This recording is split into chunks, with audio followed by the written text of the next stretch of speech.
Company வந்து 4800 வரைக்கும் போகும் அப்படின்னு சொல்லிட்டு சிஎல்எஸ்ஏ நிறுவனம் வந்து சொல்றாங்க. அதுக்கு பின்னாடி இருக்க ரீசன் என்ன அப்படின்னு சொல்லிட்டு பார்ப்போம். எல்என்டி நிறுவனம் வந்து இங்க 5வது பெரிய ஆர்டர் வந்து ஜெயிக்கிறதுக்கான வாய்ப்பு வந்திருக்கு. அதுக்கான பிட்டிங் வந்து கொடுத்திருக்காங்க. இதுல கம்மியான அமௌண்ட்ல பிட்டிங் வந்து கொடுத்திருக்காங்க. இது வந்து இந்த என்டிபிசி அந்த பவர் பிளான்ட்டுக்கான ஒரு ப்ராஜெக்டா தான் வந்து இருக்கு. இதுக்கான பிட்டிங்கா 30,000 கோடி ரூபாய்க்கான பிட்டிங் வந்து கொடுத்திருக்காங்க. ஒருவேளை ஜெயிச்சிட்டாங்க அப்படின்னா 5வது பெரிய ஒரு ஆர்டரா இந்த ஒரு ஆர்டர் வந்து இருக்கும். அவங்க கிட்ட இருக்கிற ஆர்டர்லயே 5வது பெரிய ஆர்டரா இந்த ஆர்டர் வந்து இருக்கும்.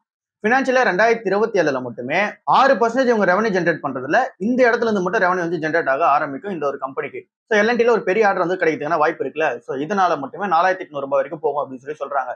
இப்ப இருக்க வேலேஷன்ஸ்க்கு சீப்பா இருக்கதா சொல்றாங்க சிஎல்எஸ்ஏ நிறுவனம். அதனால வந்து ஏறும் அப்படின்னு சொல்லி சொல்றாங்க. அப்புறம் இவங்களோட டோட்டல் அந்த ஒரு ஆர்டர் புக் இருக்குல்ல, அதுல 54% வந்து எனர்ஜி ஆர்டர் வந்து இருக்கு. அது எல்லாமே சூப்பரா வந்து இருக்கு. அப்புறம் இவங்களோட இன்டர்நேஷனல் ஆர்டர்ஸ் பொறுத்தவரை அண்ட் தென் அவங்களோட ரெவன்யூ பொறுத்தளவுல 49% வந்து இன்டர்நேஷனல் ஆர்டர்ஸ் அண்ட் தென் அங்க இருந்த ரெவன்யூ வந்து ஜென்ரேட் ஆகுது. அதுல 80% மிடில் ஈஸ்ட்ல வந்து இருக்கு. அந்த ஒரு மிடில் ஈஸ்ட்ல இருக்க 80%ல 5% of the plans and then sides வந்து பார்க்கும்போது இங்க வந்து ஒர்க்கிங் கண்டிஷன் வந்து கிடையாது. இந்த போர் சூழ்நிலையால கொஞ்சம் வந்து நெகட்டிவ் இம்பாக்ட் வந்து இருக்கு. ஸோ அது எல்லாமே திரும்ப வந்து ரிகவர் ஆக ஆரம்பிக்கும். ஸோ இது எல்லாமே பர்ஃபெக்டா நடக்குதுன்னும் போது அப்புறம் இந்த ஆர்டர் எல்லாமே உங்க கைக்கு வந்துருச்சு அப்படின்னா இந்த கம்பெனி வந்து இருக்கிறதுல சீப்பஸ்ட் எனர்ஜி இன்ஃப்ராஸ்ட்ரக்சர் ஸ்டாக்கா வந்து இருக்கு இப்ப இருக்கிற டைமுக்கு அப்படின்னு சொல்லிட்டு இவங்க வந்து சொல்லியிருக்காங்க சிஎல்எஸ்ஏ நிறுவனம். ஸோ 4800 வரைக்கும் போகமான்னு கேட்டீங்கன்னா சான்சஸ் ஹெவியாவே வந்து இருக்கு.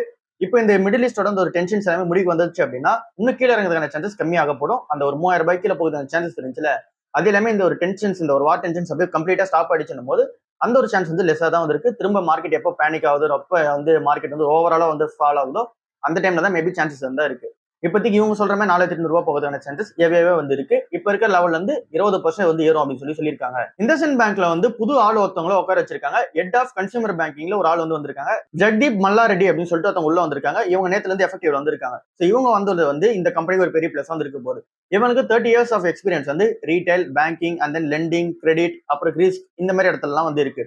ஸோ இந்த ஒரு 30 years ஆஃப் எக்ஸ்பீரியன்ஸ் எடுத்துட்டு வந்து இங்க இண்டஸ்இண்ட் பேங்க்ல அப்ளை பண்ணாரு அப்படின்னா சூப்பராகவே வந்திருக்கும். அப்புறம் இவருக்கு இன்னொரு ரோலும் வந்து கொடுத்துருக்காங்க. சீனியர் மேனேஜ்மெண்ட் பர்சனல் அப்படின்ற ஒரு ரோலும் வந்து கொடுத்துருக்காங்க. இதை தாண்டி இவர்கிட்ட நிறைய எக்ஸ்பீரியன்ஸ் வந்து இருக்கு. இவர் வந்து இங்க ஆக்சிஸ் பேங்க்ல வந்து ஒர்க் பண்ணியிருக்காரு. அப்புறம் பிரமணன் பினான்ஸ்ல சீஃபா வந்து இருந்திருக்காரு. அப்புறம் இதை தாண்டி இங்க நிறைய கோட்டக் பேங்க்லயும் வந்து இருந்திருக்காரு. அப்புறம் இங்க வந்து சோழமண்டலம் பினான்ஸ்ல வந்திருக்காரு, பஜாஜ் ஆட்டோ பினான்ஸ்ல வந்திருக்காரு. இந்த மாதிரி நிறைய செக்டர்ல வந்து இருந்திருக்காரு. ஸோ இவரோட வரைக்கும் இந்த கம்பெனி எப்படி இருக்கு அப்படின்னு சொல்லிட்டு பார்ப்போம். அப்புறம் இந்த கம்பெனியில் இருக்க பிரச்சனை என்ன அப்படின்னா இங்க வந்து பினான்சியல்ஸா தான் பிரச்சனை வந்து இருக்கு. முன்னாடி வந்து அந்த கம்பெனில அந்த அக்கௌண்டேஷன் நடந்த ரீசன்னால இப்ப டெபாசிட்ஸ் நிறைய பேர் வந்து வைக்க மாட்டேங்கிறாங்க. அந்த டெபாசிட் ரேட் வந்து ஃபால் ஆகுது. காசா ரேஷியோ வந்து ஒரு 31% வந்து இருக்கு. பட் ஆனா அது இயர் ஆன் இயர் பேசிஸ்ல டிராப்ல வந்து இருக்கு. ரீட்டைல் அப்புறம் ஸ்மால் டெபாசிட்ஸ் பொறுத்தவரை கொஞ்சம் கொஞ்சமா இம்ப்ரூவ்மெண்ட் வந்து ஆயிட்டு இருக்கு. நெட் அட்வான்சஸ் வந்து 8.4% இயர் ஆன் இயர் பேசிஸ் வந்து டிராப்ல வந்து இருக்கு. டெபாசிட்ஸ் வந்து 2.6% இயர் ஆன் இயர் பேசிஸ் வந்து டிராப்ல இருக்கு. இது எல்லாமே ஒரு டர்ன் ஓவர் பண்ண ஆரம்பிக்கணும். சோ அது எப்படி நடக்குது அப்படின்னு வெயிட் பண்ணி பார்ப்போம். டாடா ஸ்டீல் கம்பெனி வந்து அவங்களோட யூகே பிளான்ட் வந்து இருக்குல்ல, சோ அந்த ஒரு பிளான்ட்டை பிரேக் ஈவனுக்கு கொண்டு வரும் அப்படின்னு சொல்லிட்டு பிளான் வந்து சொல்லியிருந்தாங்க. அந்த ஒரு பிளான் வந்து செப்டம்பர் 2025 நடந்துரும் அப்படின்னு சொல்லி உங்களோட பிளானா வந்து இருந்துச்சு. பட் ஆனா அங்க கொஞ்சம் எக்ஸ்டெண்ட் ஆகி மார்ச் 2026 அப்போ வந்து மூவ் பண்ணிருந்தாங்க. பட் ஆனா இப்போ என்ன பண்ணிருக்காங்க அப்படின்னா இங்க வந்து எக்ஸ்டெண்ட் பண்ணி இங்க 2027 ஃபினான்ஷியல் இயர்ல தான் நடக்கும் அப்படின்னு சொல்லியிருக்காங்க. சோ இது என்ன ரீசன் அப்படின்னு சொல்றாங்க அப்படின்னா ஸ்டீல் பிரைசஸ் வந்து ஏறி இருக்கு. 100 யூரோஸ் வந்து ஏறி இருக்கு. பட் ஆனாலுமே இவங்களோட அந்த ஒரு காஸ்ட் வந்து ஏறி இருக்கு. எனர்ஜி, லாஜிஸ்டிக்ஸ், ஷிப்பிங், இன்சூரன்ஸ் இந்த இடத்துலயுமே காஸ்ட் வந்து ஏறுது. சோ அதனால அந்த ஒரு அன்சர்டனிட்டி வந்து இருக்கு. அதனால பிரேக் ஈவன் எப்போ கிடைக்கும் அப்படின்ற அந்த ஒரு கிளாரிட்டி வந்து இல்ல. அதனால 1 இயருக்கு வந்து தள்ளி வச்சிருக்காங்க பிரேக் ஈவன் வந்து அச்சீவ் பண்றதுக்கு. UK business loss making business தான் வந்து இருக்கு. லாஸ்ட் ஒரு 9 மந்த் ரிப்போர்ட் எடுத்து பார்க்கும்போதுமே 170 மில்லியன் யூரோஸ் வந்து லாஸ் பண்ணிருக்காங்க. எபிட்டா வந்து லாஸ்ல வந்து இருக்கு. சோ இதை வந்து பிரேக் ஈவன் கொண்டு வரணும் அப்படின்ற பிளான்ல வந்திருக்காங்க. பட் ஆனா தள்ளி போயிட்டு இருக்கு. இருக்கிற சிச்சுவேஷன்ஸ் இதுவா வந்திருக்கு. சோ இதை தாண்டி இன்னொரு பெரிய விஷயம் என்ன இம்பாக்ட் பண்ணுது அப்படின்னா அவங்களோட பிராஸ் ஃபைனான்சஸ் வந்து இருக்குல்ல, சோ அதுல இருந்து இப்ப கிரீன் ஸ்டீலுக்கு வந்து மூவ் ஆக ஆரம்பிக்கிறாங்க. அப்படின்னா எலக்ட்ரிக் கார் ஃபைனான்சஸ் வந்து ஓப்பன் பண்ணணும். சோ அந்த ஒரு பிளான் வந்து மூவ் ஆகுறாங்க. இதனாலேயே வந்து பிசினஸ் இம்பாக்ட் வந்து ஆகுது. சோ இதனாலயுமே இங்க யூகே பிசினஸ் வந்து இங்க வந்து டெம்பரரியா ஸ்லோ டவுன் வந்து இருக்கு. சோ இதை சப்போர்ட் பண்ற விதமா யூகே கவர்மெண்ட் என்ன பண்ணியிருந்தாங்க அப்படின்னா இங்க இம்போர்ட் பண்ணுவாங்க இங்க ஸ்டீல் அதை வந்து 60% வந்து கட் பண்ணியிருந்தாங்க. அதுக்கப்புறமேட்டுக்கா 50% டேரிஃப் வந்து அதிகமா போட்டிருந்தாங்க. ஸோ இங்க லோக்கல் அந்த ஒரு ஸ்டீல் மேனுஃபேக்சரை என்கரேஜ் பண்ற விதமா. ஸோ இது டாடா ஸ்டீலுக்கு ஒரு அப்டேட்டா தான் இருக்கு. பட் ஆனாலுமே இப்போதைக்கு அந்த லாஸ் மேக்கிங்கா தான் வந்து இருக்காங்க. இன்னும் பிரேக் வந்து வரல. இந்தியா பிசினஸ் ஸ்ட்ராங்கா வந்து இருக்கு. அதை நம்ம பார்த்துருந்தோம். ப்ரொடக்ஷன் எல்லாமே சூப்பரா இருக்கு. 23 மெட்ரிக் டன் ஆஃப் ப்ரொடக்ஷன் வந்து நடந்துச்சு. டெலிவரிஸை பொறுத்தவரை 22 மெட்ரிக் டன்ஸ் ஆஃப் அந்த ஒரு டெலிவரிஸ் வந்து நடந்துச்சு. பட் ஆனா இங்க யூகே பிசினஸ் பொறுத்தவரை 2.2 மெட்ரிக் டன் தான் வந்து ப்ரொடக்ஷனே வந்து நடந்திருக்கு. ஸோ கொஞ்சம் வந்து கம்மியாவே வந்திருக்கு. ஸோ இந்தியா பிசினஸ் ஸ்ட்ராங்கா வந்திருக்கு. யூகே பிசினஸ் வந்து இன்னும் பிரேக் ஈவன் கூட வரல. ஸோ அதுக்கான அந்த டைம் லைனும் 1 இயருக்கு வந்து எக்ஸ்டெண்ட் பண்ணிருக்காங்க. 18,500 கோடி ரூபாய் இன்வெஸ்ட்மெண்ட் வந்து பண்ண போறாங்க. இந்த ஒரு கம்பெனில யூகே பிசினஸ் இன்வெஸ்ட்மெண்ட் வந்து பண்ண போறாங்க டர்ன் ஓவர் பண்றதுக்கு. சோ பாப்போம் என்ன நடக்குதுன்னு சொல்லிட்டு. ஓனஸா கன்சூமர் கம்பெனி என்ன எக்ஸ்பெக்ட் பண்றாங்க அப்படின்னா இந்த ஒரு Q4ல 20% எங்களுக்கு ரெவன்யூ growth இருக்கும் அப்படின்னு சொல்லி எக்ஸ்பெக்டேஷன்ஸ் வந்து வச்சிருக்காங்க. இங்க மாமா எர்த் பிராண்ட் எல்லாருக்குமே நமக்கு தெரியும். அந்த ஒரு கம்பெனியோட பேரண்ட் கம்பெனியா அது இருக்காங்க. மெயினா கேட்டகரி வைஸ்ல ஒரு நல்ல மூமெண்டம் வந்து இருக்கும். ஒரு கேட்டகரியில நல்ல ஒரு மூமெண்டம் வந்து இருக்கும். ஆஃப்லைன்ல நல்ல ஒரு மூமெண்டம் இருக்கும். அங்க ஒரு இம்ப்ரூவ்மெண்ட் வந்து இருக்கும். சோ அதனால எங்களால அச்சீவ் பண்ண முடியும் அப்படின்னு சொல்லியிருக்காங்க. இங்க மாமாயத் சூப்பரான ஒரு பெர்ஃபார்மன்ஸ் வந்து இருக்கு. இதை தாண்டி ஆக்வாலஜிகா, டாக்டர் ஷீத் இந்த ஒரு பிராண்ட்ஸுமே சூப்பரான பெர்ஃபார்மன்ஸ் வந்து இருக்கு. இது எல்லாமே மிட் சைஸ்டான growth வந்து இருக்கும்னு சொல்றாங்க. 20% இந்த growth வந்து growth ஆகும்னு சொல்றாங்க. அப்புறம் இவங்களோட ஃபோக்கஸ் வந்து என்ன பண்ண போறாங்க அப்படின்னா 24 கேட்டகரிஸ்ல ஃபோக்கஸ் பண்ணிட்டு இருந்தாங்க. அங்க இருந்து இன்னும் ஃபோக்கஸ்டாவே ஒரு 5 கேட்டகரி வந்து ஃபோக்கஸ் பண்ண போறதா சொல்லியிருக்காங்க. ஃபர்ஸ்ட் இடத்துல ஷாம்பு, அப்புறம் சீரம், அப்புறம் இங்க வந்து சன்ஸ்கிரீன், அப்புறம் இங்க மாய்ஸ்சரைசர் இந்த மாதிரி இடத்துல ஃபோக்கஸ் பண்ண போறோம். அங்கதான் வந்து ஃபர்ஸ்ட் ப்ரிஃபரன்ஸ் வந்து கொடுக்க போறோம் அப்படின்னு சொல்லியிருக்காங்க. சோ இதை தாண்டி என்ன பண்ண போறாங்க அப்படின்னா அவங்களோட டிஸ்ட்ரிபியூஷன் மாடலே வந்து மாத்துறாங்க. சூப்பர் ஸ்டாக்கிஸ்ட்ன்ற அந்த ஒரு டெலிவரி மாடல்ல இருந்து ஷிஃப்ட் பண்ணி டைரக்ட் டிஸ்ட்ரிபியூட்டர் மாடலுக்கு வந்து மூவ் ஆக போதா வந்து சொல்லியிருக்காங்க. சோ இந்த ஒரு கம்பெனியோட ப்ராஃபிட் வந்து Q3 ல டபுள் ஆயிருக்கு. 50 crore வந்து பண்ணிருக்காங்க. ரெவன்யூ 16% வந்து ஏறி இருக்கு. ப்ராஃபிட் ஆஃப்டர் டாக்ஸ் சூப்பரா வந்து இம்ப்ரூவ்மெண்ட் ஆயிருக்கு. பட் ஆனா என்ன இந்த ஒரு ஸ்டாக் வந்து கன்சிடர் பண்ண முடியாது. பிரைஸ் வந்து 70 வந்து இருக்கு. கொஞ்சம் வெயிட் பண்ணியே பார்க்கலாம். மில்கி மிஸ்ட் கம்பெனில ஒரு பெரிய அப்டேட் வந்து நடந்திருக்கு. அது என்ன அப்படின்னா 33% அவங்களோட ரெவன்யூ growth இருக்கும் அப்படின்ட்டு எக்ஸ்பெக்டேஷன்ஸ் வந்து சொல்லிருந்தாங்க. பட் ஆனா இப்ப அச்சீவ் பண்ணிருக்குது 34% ரெவன்யூ growth வந்து அச்சீவ் பண்ணிருக்காங்க. 3000 கோடி ரூபாய்க்கு மேல வந்து ரெவன்யூ வந்து ஜெனரேட் பண்ணிருக்காங்க இந்த ஒரு ஃபினான்ஷியல் 2026. இது ஒரு நல்ல அப்டேட்டா இருக்கு. மெயினா வந்து இங்க பன்னீர், சீஸ் அந்த மாதிரியான டெய்ரி ப்ராடக்ட்ஸ் சூப்பரான ரெவன்யூ வந்து மேக் பண்ணிருக்காங்க. அப்புறம் இங்க ஹை ப்ரோட்டீன் ப்ராடக்ட்ஸும் சூப்பரான பெர்ஃபார்மன்ஸ் வந்து கொடுத்திருக்கு.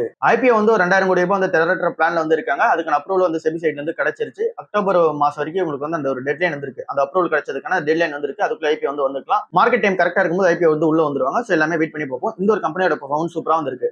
தமிழ்நாடுல இருக்க பிளான்ட் வந்து 3ல இருந்து 5 மடங்கு கெப்பாசிட்டி வந்து ஒர்க் ஆயிட்டு இருக்கு. அதனால இங்க மகாராஷ்டிரால வந்து புது பிளான்ட் வந்து திறக்க போறாங்க. அப்படி திறந்துட்டாங்க அப்படின்னா பேன் இந்தியா லெவல்ல எக்ஸ்பென்ஷன் வந்து நடத்திடுவாங்க. இது ஒரு நல்ல அப்டேட்டா இருக்கு. ஜோகா கம்பெனியோட பிசினஸ் அப்டேட் வந்து வந்திருக்கு. இந்த கம்பெனி லிஸ்டட் கிடையாது. பட் ஆனாலுமே பிசினஸ் அப்டேட் வந்து வந்திருக்கு. அது எப்படி இருக்கு அப்படின்னு சொல்லி பார்த்தோம் அப்படின்னா லாஸ்ட் ஒரு 3 இயர்ஸ்ல ரெவன்யூ வந்து டபுள் பண்ணிருக்காங்க. 6000 கோடி ரூபாய் ரெவன்யூ மேக் பண்ணாங்க. இப்போ 12000 கோடி ரூபாய்க்கு ரெவன்யூ வந்து மேக் பண்ணிருக்காங்க. அப்புறமேட்டுக்கா இந்த கம்பெனியோட அந்த ஒரு பினான்சியல் 2025 ரெவன்யூமே 17% வந்து growth ஆயிருந்துச்சு. இந்த கம்பெனியோட ப்ராஃபிட்டை பொறுத்தவரை கொஞ்சம் வந்து இயர் ஆன் இயர் பேசிஸ் வந்து டிராப் ஆயிருக்கு. 3% வந்து இயர் ஆன் இயர் பேசிஸ் வந்து டிராப் ஆயிருக்கு. என்ன ரீசன் அப்படின்னா எக்ஸ்பென்சஸ் வந்து அதிகமாகுது. அது கொஞ்சம் அதிகமா இருக்க ரீசனால இவங்களால ப்ராஃபிட் வந்து பண்ண முடியல. மெயினா எங்க எக்ஸ்பென்சஸ் அதிகமாகும் அப்படின்னா இவங்களோட டோட்டல் எக்ஸ்பென்சஸ்ல 40% மேல வந்து ஸ்பெண்ட் பண்ற இடம் வந்து எங்க இருக்கு அப்படின்னா இங்க எம்ப்ளாயிஸோட அந்த ஒரு காஸ்டா வந்து இருக்கு. அந்த ஒரு காஸ்ட் வந்து 29% வந்து ஏறி இருக்கு. இதை தாண்டி அட்வர்டைஸ்மெண்ட்டுக்கு காஸ்ட் ஸ்பெண்ட் பண்றாங்க. அது ஒரு 30% வந்து ஏறி இருக்கு. இந்த ஒரு ரீசனால இந்த கம்பெனியோட ப்ராஃபிட் வந்து பாத்தீங்கன்னா கொஞ்சம் டிராப்ல வந்து இருக்கு. பட் ஆனாலுமே இங்க வந்து ஓவரால் பெர்ஃபார்மன்ஸ் வந்து பார்க்கும்போது ரெவன்யூ வந்து ஏத்தி இருக்காங்க. சோ இந்த ஒரு கம்பெனி பிசினஸ்ல நார்த் அமெரிக்கா பிசினஸ் சூப்பரா வந்து இருக்கு. இந்தியா பிசினஸ் சூப்பரா வந்து growth ஆயிட்டு இருக்கு. யூரோப் பிசினஸ் சூப்பரா வந்து இருக்கு. NSE வந்து வரப்போற பிளான்ல வந்து இருக்காங்களா இதுக்கான அந்த DRHP ஃபைலிங் வந்து இங்க மே 8க்குள்ள வந்து போட்டுருவாங்க அப்படின்னு சொல்லியிருக்காங்க. அப்படி இந்த DRHP ஃபைலிங் போட்டாங்க அப்படின்னா அதுக்கப்புறம் அது எல்லாமே இங்க ப்ரொசீட் பண்ணிட்டு செபி வந்து இங்க அப்ரூவல் வந்து கொடுப்பாங்க. சோ இதுக்கான அந்த ஒரு ஃபைலிங்கான அந்த ஒரு ப்ரிப்பரேஷன்ஸ் வந்து போயிட்டு இருக்கு. சோ வந்து மே 8க்குள்ள வந்து கொடுத்துருவாங்க அப்படின்னு சொல்லியிருக்காங்க. இந்த ஒரு ஐபிஓ மேல ஒரு பெரிய எக்ஸ்பெக்டேஷன்ஸ் வந்து இருக்கு. ஏன் அப்படின்னா 20,000 இருந்து 23,000 கோடி ரூபாய்க்கான அந்த ஒரு ஐபிஓ வந்து உள்ள வராங்க. மார்க்கெட் சைஸ் அப்புறம் இந்த கம்பெனியோட வேல்யூஷன் பொறுத்தளவு ரொம்ப அதிகமா வந்து இருக்கு. ஒரு பெரிய ஐபிஓ அது வந்து இருக்கு. அண்ட் தென் ஒரு 10 வருஷமா வந்து ட்ரை பண்ணிட்டு இருக்காங்க. இப்பதான் வந்து வர போறாங்க. பிசினஸ் அப்டேட்டா வந்து பார்த்தோம் அப்படின்னா லாஸ்ட் ஒரு 9 மந்த்ல பெர்ஃபார்மன்ஸ் வந்து சரியில்லை. ப்ராஃபிட்டை பொறுத்தவரை நெட் ப்ராஃபிட் வந்து 22% டிராப் ஆயிருக்கு. இன்கம் வந்து பார்க்கும்போது அதுவுமே அந்த டிராப்ல இருக்கு. ஸ்டாண்டர்லோனா பார்த்தாலுமே இன்கம் அண்ட் ப்ராஃபிட் ரெண்டுமே வந்து டிராப்ல இருக்கு. என்னதான் இங்க அதிகமான ட்ரேடிங் வால்யூம்ஸ் வந்து நடந்தாலுமே இந்த கம்பெனி வந்து ப்ராஃபிட் மேக் பண்ணிட்டு கொஞ்சம் ஸ்ட்ரகிள் பண்றாங்க. சோ இப்ப இருக்க கணக்குப்படி 1800 ரூபாய் வந்து இங்க கிரே மார்க்கெட் வந்து ட்ரேட் ஆயிட்டு இருக்கு. அப்படியே நம்ம டோட்டல் வேல்யூஷன்ஸ் அதை வச்சு கம்பைன் பண்ணோம் அப்படின்னா 4.7 லட்சம் கோடி ரூபாய் வந்து மார்க்கெட் வேல்யூவா வந்து இருக்கு. இவங்களோட எக்ஸ்பெக்டேஷன்ஸ் என்ன அப்படின்னா வேல்யூஷன்ஸ் வந்து 6.5 லட்சம் கோடி ரூபாய் வந்து இருக்கும் அப்படின்ற எக்ஸ்பெக்டேஷன்ஸ்ல வந்து இருக்காங்க. சோ பாப்போம் இந்த ஐபிஓ வந்து வரட்டும். இன்னைக்கான நல்ல TCS கம்பெனியோட Q4 ரிசல்ட்ஸ் வந்து வெளியே வந்திருக்கு. இதுதான் இன்னைக்கு நல்ல பெரும் பேசு பொருளா வந்து இருக்க போகுது. சரி ஓகே இந்த Q4 ரிசல்ட்ஸ் எப்படி இருக்கு அப்படின்னு சொல்லி பார்ப்போம். ப்ராஃபிட் வந்து சூப்பரா இன்க்ரீஸ் ஆயிருக்கு. 13,000 கோடி ரூபாய் நெட் ப்ராஃபிட் வந்து பண்ணிருக்காங்க. இயர் ஆன் இயர் பேசிஸ்ல 12% ப்ராஃபிட் growth வந்து இம்ப்ரூவ் ஆயிருக்கு. ரெவன்யூ வந்து 9% இயர் ஆன் இயர் பேசிஸ் வந்து இம்ப்ரூவ்மெண்ட் ஆகி 70,000 கோடி ரூபாய் ரெவன்யூ வந்து மேக் பண்ணிருக்காங்க. குவார்டர் ஆன் குவார்டர் பேசிஸ்ல 26% மேல வந்து இங்க ரெவன்யூ growth வந்து கொடுத்திருக்காங்க. மார்ஜின் அப்புறம் ஃபுல் இயரோட பெர்ஃபார்மன்ஸ் வந்து பொறுத்தளவுல Q4 மார்ஜின் வந்து 25% வந்து இருக்கு. பினான்சியல் 2026 ஓவரால் ப்ராஃபிட் வந்து 1.4% வந்து நடந்திருக்கு. ரெவன்யூ வந்து 4.6% இயர் ஆன் இயர் பேசிஸ் வந்து ஏறி இருக்கு. பட் ஆனா கான்ஸ்டன்ட் கரன்சி டர்ம்ஸ்ல பார்க்கும்போது 2.4% வந்து டிராப்ல வந்து இருக்கு. இத பத்தி டீடைலா நெக்ஸ்ட் வந்து பார்ப்போம். பினான்சியல் 2026 ஓவரால் மார்ஜின் வந்து 25% வந்து மெயின்டைன் ஆகிட்டு இருக்கு. இந்த கம்பெனியோட டீல் அண்ட் பைப்லைன்ஸ் பொறுத்தவரை இந்த ஒரு Q4ல மட்டுமே $10 பில்லியன் அந்த ஒரு டோட்டல் கான்ட்ராக்ட் வேல்யூ வந்து வச்சிருக்காங்க. ஓவராலா வந்து பார்க்கும்போது $40.7 பில்லியன் டோட்டல் கான்ட்ராக்ட் வேல்யூ வந்து வச்சிருக்காங்க. இது ஒரு நல்ல சைனா வந்து இருக்கு. இந்த ஒரு குவார்டர்ல மட்டுமே 3 பெரிய டீல் வந்து ஜெயிச்சிருக்காங்க. ஓவராலா இந்த வருஷம் மட்டும் ஒரு 5 பெரிய டீல் வந்து ஜெயிச்சிருக்காங்க. இது ஒரு நல்ல அப்டேட்டா இருக்கு. சோ இதை தாண்டி இவங்க நிறைய பார்ட்னர்ஷிப்ஸ் வந்து வைக்கிறாங்க. AMD கம்பெனி கூட வைக்கிறாங்க, OpenAI கூட வந்து வைக்கிறாங்க, ஹனிவெல் கூட வந்து வைக்கிறாங்க, சர்வீஸ் நவ் கூட வந்து வைக்கிறாங்க, அப்புறம் சிஸ்கோ கூட வந்து பார்ட்னர்ஷிப் வந்து வச்சிருக்காங்க. இவங்களோட ஃபோக்கஸ் ஃபுல்லா AI லெட் growth வந்து போகணும் அப்படின்றத இவங்களோட ஃபோக்கஸா வந்து இருக்கு. ஸ்ட்ராங்கான growth இருக்கிற ஏரியா வந்து எனர்ஜி, ரிசோர்சஸ் அப்புறம் யூட்டிலிட்டிஸ் இந்த இடத்துல ஸ்ட்ராங்கான growth வந்து இருக்கு. இங்க BFSI பொறுத்தல கொஞ்சம் வந்து வீக்கான டிமாண்ட் தான் இருக்கதா வந்து சொல்றாங்க. இந்தியா மார்க்கெட் வந்து இன்னும் மோசமா வந்து இருக்கு. 23% இயர் ஆன் இயர் பேசிஸ் வந்து டிராப் ஆயிருக்கு. நார்த் அமெரிக்கா பிசினஸ் வந்து ஸ்டெடியா வந்து இருக்கு. லேட்டின் அமெரிக்கா பிசினஸ் வந்து கொஞ்சம் வந்து டிக்ளைன் ஆயிருக்கு. யூரோப் பிசினஸ் வந்து கொஞ்சம் வந்து மிக்சடா வந்து இருக்கு. ஹெட் கவுண்ட் வந்து 5.8 லட்சம் பேர் வந்து இருக்காங்க எம்ப்ளாயிஸா வந்து பார்க்கும்போது. இது வந்து கொஞ்சம் இன்க்ரீஸ் வந்து இருக்கு. ஏப்ரல் 1ஆம் தேதியில இருந்து எல்லாருக்குமே அந்த சேலரி ஹைக் ப்ராசஸ் வந்து நடத்த போறதா வந்து சொல்லியிருக்காங்க. அப்புறமேட்டுக்கு இந்த கம்பெனியுமே டிவிடெண்ட் வந்து நமக்கு அனௌன்ஸ்மெண்ட் வந்து பண்ணிருக்காங்க. 31 ரூபாய் அந்த டிவிடெண்ட் வந்து கொடுத்திருக்காங்க. ஓவரால் அந்த ரிசல்ட்ஸ் எப்படி இருக்கு அப்படின்னா இங்க இப்போ பாசிட்டிவா இருக்க மாதிரி வந்து பார்த்தோமா, இப்போ அந்த கான்ஸ்டன்ட் கரன்சி டேர்ம்ஸ் வந்து போவோம்.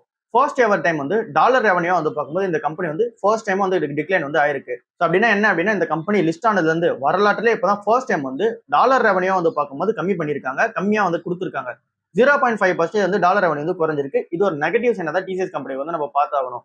இப்ப நம்ம பார்த்த ப்ராஃபிட் எல்லாமே இன்க்ரீஸ் ஆனதுக்கு பின்னாடி இருக்க ரீசன் வந்து ருப்பி வந்து டிப்ரிசியேஷன் வந்து ஆயிருக்குல, அதனாலதான் வந்து ப்ராஃபிட் வந்து ஏறி இருக்கு. 4% மேல வந்து ருப்பி வந்து டிப்ரிசியேஷன் வந்து ஆயிருக்கு. அதனாலதான் இந்த கம்பெனி ருப்பி வேல்யூல வந்து பார்க்கும்போது நல்ல ஒரு டெலிவரி வந்து கொடுத்திருந்தாலுமே, நல்ல ஒரு ரிசல்ட்ஸ் வந்து கொடுத்திருந்தாலுமே, டாலர் ரெவன்யூ வந்து பார்க்கும்போது இங்க வந்து டிராப்ல வந்து இருக்காங்க. 0.5% வந்து டிராப்ல வந்து இருக்கு. என்ன ரீசன் அப்படின்னா ட்ரெடிஷனல் ஐடி சர்வீசஸ்ல இருந்து எல்லாருமே ஏஐ லெட் ஐடி சர்வீசஸ் வந்து போக ஆரம்பிச்சிட்டாங்க.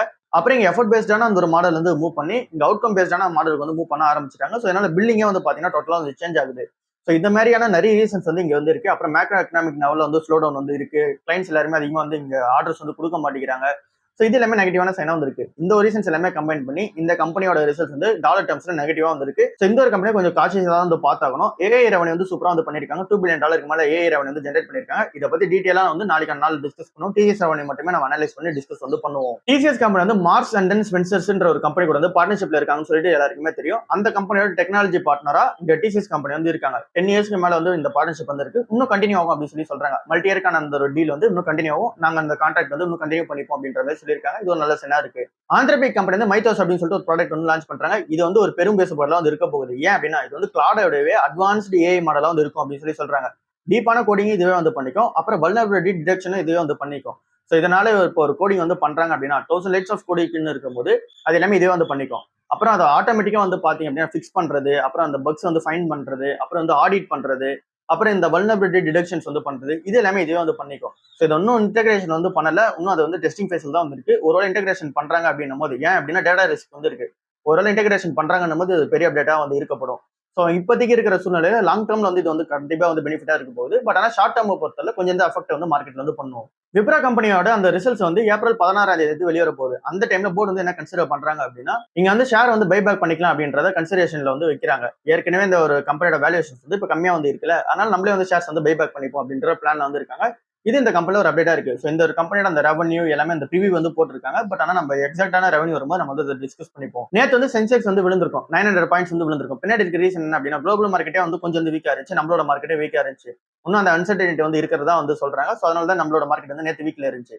இப்போ ஒரு ஆர்டிகல் வந்து வந்திருக்கு. மார்கன் ஸ்டான்லி என்ன சொல்றாங்க அப்படின்னா சென்செக்ஸ் வந்து 95,000 பாயிண்ட் வந்து போகும் அப்படின்றத சொல்றாங்க. இப்போ 76,000 பாயிண்ட் வந்திருக்கு, 95,000 பாயிண்ட் போகும்னு சொல்லி சொல்றாங்க. என்ன ரீசன்ஸ்லாம் வச்சு சொல்றாங்க அப்படின்னு சொல்லி பார்த்தோம் அப்படின்னா நம்மளோட மார்க்கெட் இப்போ வந்து வீக்கா வந்து இருக்கு. ஆவரேஜா ட்ரேட் ஆகிறதோட இப்போ வந்து வீக்கா வந்து இருக்கு. 22 பிரைஸ் ரேஞ்ச் வந்து நம்ம ட்ரேட் ஆகும். 22.5 பிரைஸ் ரேஞ்ச்ல சென்செக்ஸ் வந்து ட்ரேட் ஆகும். அதோட இப்போ வந்து கம்மியா வந்து இருக்கு. 23.5 பிரைஸ் ரேஞ்ச் வந்து நம்மளோட மார்க்கெட் வந்து மூவ் ஆகும் அப்படின்னு சொல்லி சொல்றாங்க. இது வந்து இந்த 2026 நடக்கும் அப்படின்றத வந்து சொல்றாங்க. 95,000 பாயிண்ட் வந்து போகும்னு சொல்றாங்க. இப்போ 76,000 பாயிண்ட்ல வந்து இருக்கு. ஸோ இதுல ஃபர்ஸ்ட் வந்து நம்மளோட ஆவரேஜ் பி விட நம்ம வந்து கம்மியா ட்ரேட் ஆகுறோன்றது ஃபர்ஸ்ட். செகண்ட் வந்து நம்மளோட அந்த ஏர்னிங்ஸ் ப்ரொடக்ஷன்ல இருக்குல்ல, அது வந்து சூப்பரா வந்து இன்க்ரீஸ் ஆகும்னு சொல்லி சொல்றாங்க. அப்புறம் எஃபிஐஸ் வந்து வெளியே போனவங்க உள்ள வருவாங்கன்னு சொல்லி சொல்றாங்க. இது எல்லாமே நடக்குதுன்னும் போது 95,000 பாயிண்ட் வந்து போகும்னு சொல்றாங்க. இவங்க வந்து 3 சினாரியாவா வந்து பிரிக்கிறாங்க. ஒன்னு வந்து நார்மல் சினாரியோ, அதுதான் நம்ம இப்ப பார்த்தது 95,000 பேஸ் பாயிண்ட். ஸோ அங்க வந்து போகும் அப்படின்னு சொல்லி சொல்றாங்க. புல் மார்க்கெட் சினாரியோல என்ன சொல்றாங்க அப்படின்னா அந்த புல் கேஸ் வந்து என்ன சொல்றாங்க அப்படின்னா 1,07,000 பாயிண்ட் வந்து இங்க சென்செக்ஸ் வந்து மூவ் ஆகும் அப்படின்னு சொல்லி சொல்றாங்க. அப்ப என்ன சூழ்நிலை சாதகமா இருக்கணும் அப்படின்னா இங்க க்ரூட் ஆயில் வந்து இருக்குல்ல, அது வந்து $70 கீழே வந்து போகணும். அப்புறம் இந்த வார் சூழ்நிலை எல்லாமே முடிவுக்கு வரணும். அப்புறம் ஏர்னிங்ஸ் எல்லாமே சூப்பரா இருந்துச்சு அப்படின்னா 1,07,000 பாயிண்ட் வந்து போகும்னு சொல்றாங்க. இது வந்து புல் கேஸ். நார்மல் கேஸ்ல நம்ம பார்த்த மாதிரி 95,000 பாயிண்ட் போகும்னு சொல்றாங்க. லோயஸ்ட் கேஸ் இருந்துச்சு அப்படின்னா 76,000 பாயிண்ட் அந்த ட்ரேட் ஆகும் அப்படின்னு சொல்லி சொல்றாங்க. அப்படி அந்த லோயஸ்ட் பாயிண்ட் இருக்கணும் அப்படின்னா க்ரூட் ஆயில் வந்து இங்க $100 per பேரல் வந்து இருக்கணும். அதை தாண்டி இங்க அந்த ஒரு அன்சர்டனிட்டி இருக்குல்ல, அதுவும் வந்து இருந்துச்சு அப்படின்னா இது எல்லாமே நடக்கும்னு சொல்லி சொல்றாங்க. ஸோ பார்க்கலாம் என்ன நடக்குதுன்னு சொல்லிட்டு. இன்னைக்கான நாள் மார்க்கெட் எப்படி இருக்கும் அப்படின்னா இங்க ஸ்லைட்டான பாசிட்டிவ் வந்து ஓப்பன் ஆகும். அதுக்கப்புறமேட்டுக்கு எப்படி இருக்குன்றது தெரியல. என்ன ரீசன் அப்படின்னா இங்க குளோபல் மார்க்கெட்டை பொறுத்தவரை எல்லாமே பாசிட்டிவா தான் இருக்கு. ஏசியன் மார்க்கெட், யூஎஸ் மார்க்கெட் எல்லாமே பாசிட்டிவ்ல தான் இருக்கு. பட் நம்ம ஊரோட அந்த கிஃப்ட் வந்து அந்த சிக்னல் வந்து கிடையாது. அதனால கொஞ்சம் வந்து பாசிட்டிவ் ஓப்பன் ஆகிட்டு அதுக்கப்புறம் எப்படி இருக்கும் அப்படின்றது வந்து தெரியல. எஃப்ஐஎஸ் வந்து ஒரு 1000 கோடி ரூபாய்க்கு நேற்றுக்கான நாள் வித்துருக்காங்க. டிஎஸ் வந்து 1000 கோடி ரூபாய் கொடுத்து பை பண்ணிருக்காங்க. நேற்றுக்கான நாள் பெருசா மார்க்கெட் வந்து அப்ஸ் அண்ட் டவுன்ஸ் வந்து இருந்திருக்காது, கொஞ்சம் தான் வந்து நடந்திருக்கும். இப்ப நம்ம ஊருக்கு சாதகமா இருக்க மாதிரி என்ன இருக்கு அப்படின்னா ருபி வந்து கொஞ்சம் ஸ்ட்ரென்தனா இருக்கு. 92.66 அந்த ருபி வேல்யூ வந்து இருக்கு டாலருக்கு அகைன்ஸ்டா. ஸோ கொஞ்சம் வந்து ஸ்ட்ரென்தன் வந்து ஆயிருக்கு. அப்புறம் கோல்டு பொறுத்த அளவுல என்ன நடந்திருக்கு அப்படின்னா இப்ப வந்து கொஞ்சம் வந்து இறங்கிருக்கு. $4,700 per ounce இங்க டாலர் டர்ம்ஸ்ல ஸ்டெடியா வந்துருக்கு. பட் ஆனா நம்ம ஊர் கரன்சியா வந்து பார்க்கும்போது கொஞ்சம் வந்து இறங்கிருக்கு.